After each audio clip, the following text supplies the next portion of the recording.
Hello there and welcome to another episode of Beer Club. This is actually our 70th episode of Beer Club, if you can believe that. And it also marks the 1 year anniversary of me being a Pinter owner and enthusiast and unofficial spokesperson, if you like. So with that in mind, we had to do something a little bit special. We're going to mark the occasion with something that's got a bit of a punch to it. An interplanetary punch, you might say. It's the Big DIPA on the Pinter, a double IPA that I've heard a lot of good things about. So I invite you to grab your favourite glass, sit back and come and explore the Pinter galaxy with me. Without further ado, let's take a look.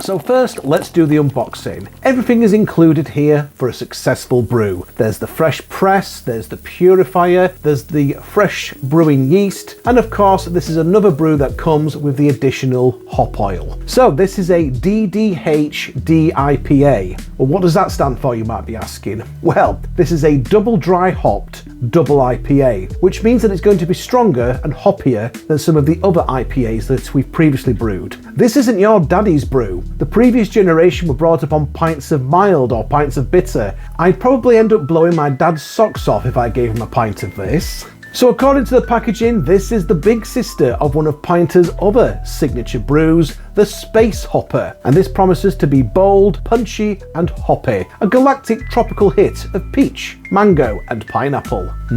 Excellent, that does sound good. I can't comment on Space Hopper myself, I haven't had that one yet, but maybe that's something I'll take a look at in a future video. Once brewed, the Big DIPA will be 7% ABV, so this will be one of the strongest in volume that we've reviewed on the Pinter. It's certainly the strongest IPA that we've done so far. So let's get on with the brewing. Don't just pour it in, get it rolled up and squeezed out in order to get it all in there. Then add the yeast, but keep hold of the hop oil for now because you're going to need that later. Complete the brew and leave it in a safe place to complete the brewing process, which in this beer's case is 8 days. After that, it's time to add the hop oil. This addition provides an extra layer of complexity and flavour to the beer. It was during this process that I began to suspect that this might be quite a lively beer. When I added the hopper, which is done by screwing it into the back of the Pinter, upon removing it afterwards, the beer actually spat at me. It's like it can't wait to get into a glass and get drunk. It does smell absolutely fantastic though.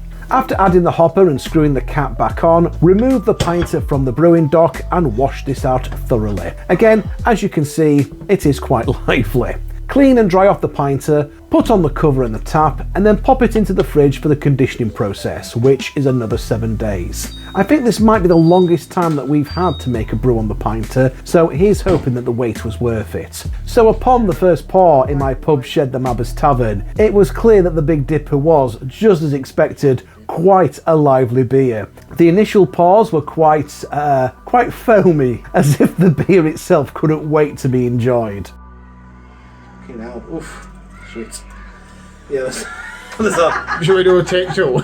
The first 2 pints had a lot of foam to begin with, so I put them to one side to settle down. Yeah, the carbonation is definitely quite high on this brew. It was on my third pour that we got something more promising looking. In the glass, the beer has a beautiful, hazy, golden amber hue with plenty of carbonation rolling up the glass and a generous 2 fingers worth of compact foamy head, which is definitely better than getting a whole fistful worth of foam like we had in those first 2 pours.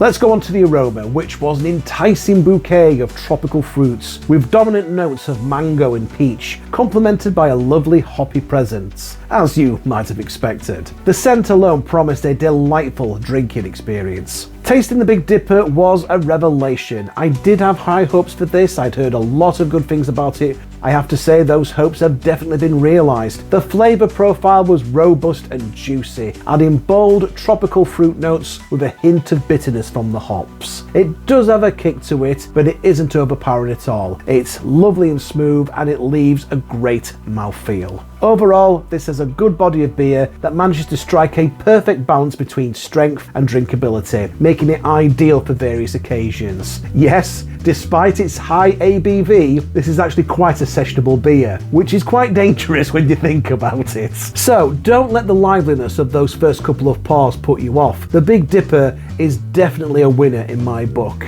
And if this is Space Hopper's big sister, well, I might have to try out Space Hopper at some point as well. There is an abundance of IPAs available for the Pinter, so you really are spot for choice if that is indeed your choice of tipple, but do give this double IPA a go at some point. In summary, the Big DIPA brewed on the Pinter system is a testament to the potential of home brewing. From the unboxing to the final sip, it offers an engaging and satisfying experience. And despite its lively nature at first, the Big DIPA delivers on all fronts: appearance, aroma, and taste. So I say cheers to another exceptional brew with the Pinter. And I can't wait to see what I end up brewing next.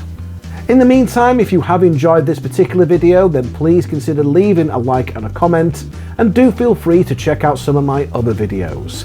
If you are interested in the Pinter, I have put together an entire playlist dedicated to brews and reviews on this remarkable device. Please could you also share this video across your social media platforms, especially with any communities that have an interest in craft beer and home brewing. Please help to spread the word of the channel. You are also welcome to follow me on my own social media pages and to subscribe to the channel itself, and do ensure that you click on that notification bell in order to receive updates on whenever I have new videos for you to watch. So thank you very much for visiting my channel and indeed visiting the Mabbers Tavern, and we'll catch you all again next time.